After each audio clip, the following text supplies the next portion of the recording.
Good morning students. Standard 8 subject Hindi, chapter number 4, कर्मयोगी लाल बहादुर शास्त्री। आप सब लोगों ने लाल बहादुर शास्त्री का नाम तो सुना ही होगा। तो आज हम उसके बारे में, उसके व्यक्तित्व के बारे में इस चैप्टर में हम सीखेंगे।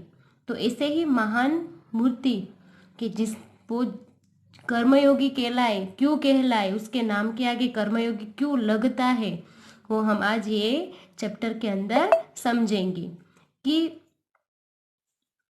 हमारे जीवन में एक कार्य का महत्व क्या होता है। वो हम इसके अंदर ये लाल बहादुर शास्त्री जी के गुण में से सीखेंगे। तो चलो स्टार्ट करते हैं। कर्मयोगी लाल बहादुर शास्त्री, जिसका लेखन किया है शंकर दयाल शर्मा, जो हमारे भारत के नॉर्वे राष्ट्रपति थे। भारत के नॉर्वे राष्ट्रपति से शंकर दयाल शर्मा का जन्म भोपाल मध्य प्रदेश में हुआ था। आपकी आरंभिक शिक्षा मध्य प्रदेश में हुई। आगे की पढ़ाई आपने क्रमशः आगरा, इलाहाबाद तथा लखनऊ विश्वविद्यालय में की तथा MA LLB और की उपाधियां प्राप्त की। बाद में कैम्ब्रिज विश्वविद्यालय से PhD की उपाधि अर्जित की और वहीं पर 1 वर्ष तक प्रवक्ता रहे। तत्पश्चात भारत लौटकर आप राजनीति में सक्रिय हुए। विधायक और सांसद के रूप में आरंभ हुए आपकी राजनीतिक यात्रा राज्यपाल, उपराष्ट्रपति और राष्ट्रपति के सर्वोच्च पद पर जाकर समाप्त हुई। हिंदी और अंग्रेजी दोनों भाषाओं में आपने अनेक पुस्तकें लिखी, जिनमें से कुछ इस प्रकार है: देशमणि, हमारे पथ प्रदर्शक, प्रतिष्ठित भारतीय तथा हमारे चिंतन की मूलधारा। ये सब शंकर दयाल शर्मा ने लिखे हैं। कर्मयोगी लाल बहादुर शास्त्री रेखा चित्र में लेखक शास्त्री जी के व्यक्तित्व का विश्लेषण करते हुए यह निष्कर्म प्रस्तुत करते हैं कि अपनी कर्मठा के गुण के कारण लाल बहादुर शास्त्री एक अति सामान्य परिवार से उठकर देश के प्रधानमंत्री पद तक पहुंचे। वे कर्म को ही ईश्वर मानते थे। कर्म के प्रति अटल आस्था एवं संपूर्ण समर्पण उनके जीवन का विकास का मूलाधार था। इस इकाई में समाविष्ट मूल्य समर्पण भावना, कर्तव्य निष्ठा, कर्मठा और सेवा। तो जिस प्रकार से शंकर दयाल शर्मा हमने ऊपर देखे कि वो पढ़ाई में भी इतने तेज थे, साथ साथ में उसने बहुत वो राजनीतिक कार्य भी किए थे, साथ में उसने लेखन कार्य किए थे। उसी प्रकार से हमारे जो लाल बहादुर शास्त्री थे वो भी इसी प्रकार से कर्मयोगी थे। अब हम देखते हैं उसके कर्मयोगी होने के कारण। शास्त्री जी के नाम के साथ कर्मयोगी विश्लेषण जोड़ना बिल्कुल उपयुक्त है, क्योंकि मुझे तो उनका सारा जीवन ही कर्म से भरा हुआ मालूम पड़ता है। शास्त्री जी सामान्य परिवार से ऊपर उठकर देश के प्रधानमंत्री के जिस महत्वपूर्ण पद तक पहुंचे, उसका रहस्य उनके कर्मयोगी होने में ही छिपा हुआ है। वे उन लोगों में भी नहीं थे जो भाग्य पर भरोसा करके बैठे रहते हैं और अचानक कभी हथेली की और अचानक सफलता मिल जाती है, बल्कि वे उन लोगों में से थे जिनको अपनी हथेली की लकीरों के बजाय अपने चिंतन और कर्म की शक्ति पर अधिक भरोसा होता है और वे क्रमशः अपने जीवन का रास्ता बनाते हुए आगे बढ़ते हैं। तो यहाँ पे शास्त्री जी किस प्रकार के थे कि वो सामान्य परिवार में उसका जन्म हुआ था, फिर भी वो एक प्रधानमंत्री पद तक किस प्रकार से पहुंचे, क्योंकि वो इस प्रकार के लोग, वे इस प्रकार के व्यक्ति थे कि वो अपने भाग्य के भरोसे नहीं बैठते थे, बल्कि वो चिंतन करते थे और साथ साथ में उसके काम करते थे। उसके हर एक कार्य के पीछे एक महत्वपूर्ण मेहनत होती थी, जिसके कारण वो प्रधानमंत्री पद तक पहुंचे थे। हमें भी हमारे भाग्य के भरोसे नहीं बैठना चाहिए, हमें हमेशा मेहनत करनी चाहिए हमारे कार्य को पूरा करने के लिए। शास्त्री जी के लिए कर्म ही ईश्वर था और इसके प्रति बिना किसी फल की आशा किए संपूर्ण भाव से समर्पित रहते थे। यानी कि वो जो भी कार्य करते थे वो अपने कार्य को तो पहले ईश्वर मानते थे और वो जो भी कार्य करते थे उसके प्रति वो फल की कोई भी आशा रखे बिना वो कार्य पूरा करते थे।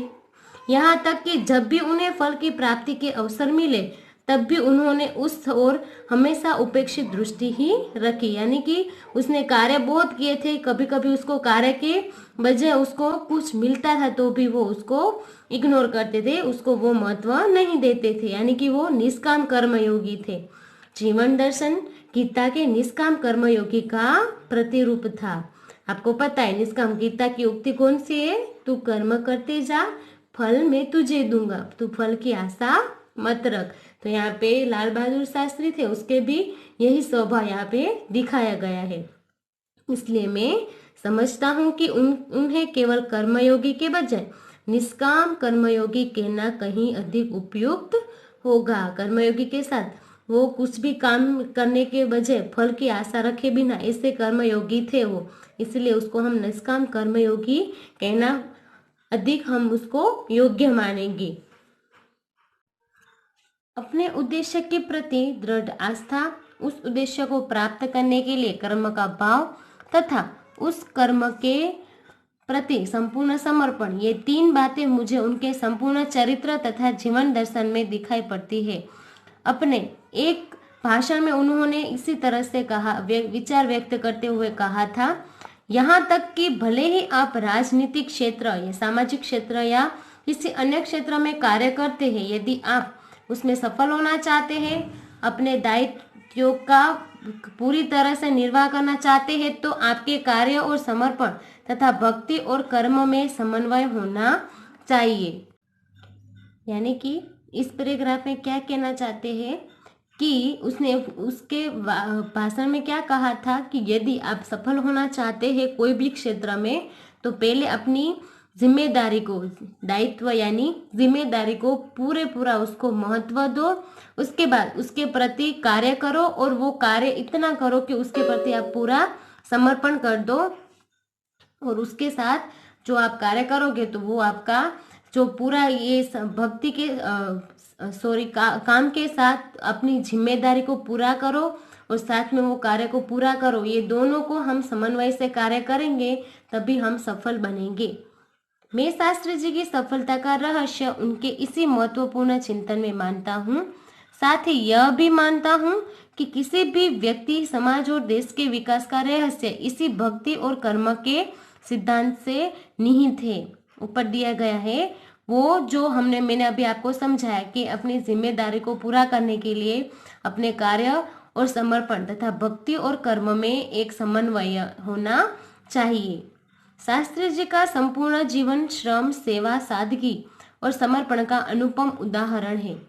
यानी कि वो किस प्रकार के थे? वो एक श्रमी, यानी कि वो कार्य करते रहते थे, इस प्रकार के थे। सेवा भावी थे, सादगी यानी एकदम सरल, सिंपल थे वो। उनके ये गुण केवल उनके कार्यों और विचारों में ही अभिव्यक्ति नहीं पाते थे, बल्कि उनको देखने से ही इन सभी भावों का एहसास हो जाता था। उनके अपने व्यक्तित्व में विचारों का एक अनोखा समन्वय था। वे जो कुछ कहते थे वही करते थे, जो कुछ भी करते थे वह एकमात्र राष्ट्र लाभ की भावना से प्रेरित होकर ही करते थे। मुझे लगता है कि यह उनके चरित्र की एक बहुत बड़ी विशेषता थी, जिसके कारण देशवासी उन पर इतना अधिक विश्वास करते थे और उन्हें चाहते भी थे। पंडित नेहरू की समृद्ध राजनीतिक विरासत को संभालना और उसे आगे ले जाने का काम कम कठिन नहीं था। यानी कि प्रधानमंत्री कब बने कि जब नेहरू जी की मृत्यु हो गई, उसके बाद उसकी जो पद था उसको संभालने के लिए कोई ऐसे वैसे व्यक्ति नहीं चाहिए। उसके लिए एकदम कर्मयोगी व्यक्ति चाहिए, जो कौन थे? हमारे लाल बहादुर शास्त्री।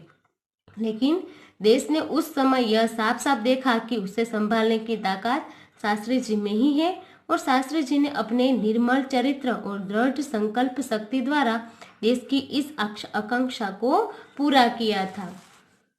शास्त्री जी की एक सबसे बड़ी विशेषता यह थी कि वे एक सामान्य परिवार में पैदा हुए थे।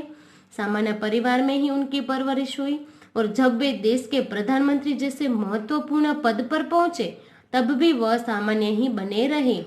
ये एक महत्व की बात है कि जब हमें कोई पद मिलता है, कोई हमें अच्छा, हम पैसे वाले हो जाते तो हमारी पूरी पर्सनालिटी चेंज हो जाती है ना। हमारे कपड़े पहने, हमारे बोलने के लिए कभी कभी तो सब में इतना ईगो आ जाता है, अभिमान आ जाता है। लेकिन यहाँ पे इसकी एक खासियत थी लाल बहादुर शास्त्री के वो सामान्य जन्मे तब भी सामान्य थे और प्रधानमंत्री पद पर पहुंचे तब भी वो एक सादगी भरे ही थे। विनम्रता, सादगी और सरलता उनके व्यक्तित्व में एक विशिष्ट प्रकार का आकर्षण पैदा करते थे। इस दृष्टि से शास्त्री जी का व्यक्तित्व बापू के अधिक करीब था और कहना न होगा कि बापू से प्रभावित होकर ही सन 1921 में उन्होंने अपनी पढ़ाई छोड़ दी थी। शास्त्री जी पर भारतीय चिंतकों डॉक्टर भगवान दास तथा बापू का कुछ ऐसा प्रभाव रहा कि वह जीवन भर उन्हीं आदर्शों पर चलते रहे तथा औरों को इसके लिए प्रेरित करते रहे। शास्त्री जी के संबंध में मुझे बाइबल की वह उक्ति बिल्कुल सही जान पड़ती है कि विनम्र ही पृथ्वी के वारिस होंगे। आपको भी पता है कि गांधी जी भी किस प्रकार के व्यक्ति थे कि वो एक सादगी भरे थे, पर उसके कपड़े भी आपको पता है कि उसके कपड़े क्या थे, उसकी जीवन क्या था। तो यहाँ पे उसी प्रकार से लाल बहादुर शास्त्री भी बापू के जैसे ही थे। और यहाँ पे एक उक्ति दी गई है, बाइबल में से ली गई है कि विनम्र ही पृथ्वी के वारिस होंगे, यानी कि जो नम्र होते हैं वो सबको अच्छे लगते हैं, यानी कि वो सच्चे पृथ्वी के वारिस बेटे होते हैं। तो आज हम यहाँ तक ही करते हैं, नेक्स्ट वीडियो में हम यहाँ से स्टार्ट करेंगे। तो अब तक मैंने जितना भी आप लोगों को ये पार्ट के अंदर कराया वो आप लोग एक बार घर पे रीड कर लोगे। कुछ भी क्वेश्चन हो तो आप लोग मुझे पूछ सकते हो। ओके।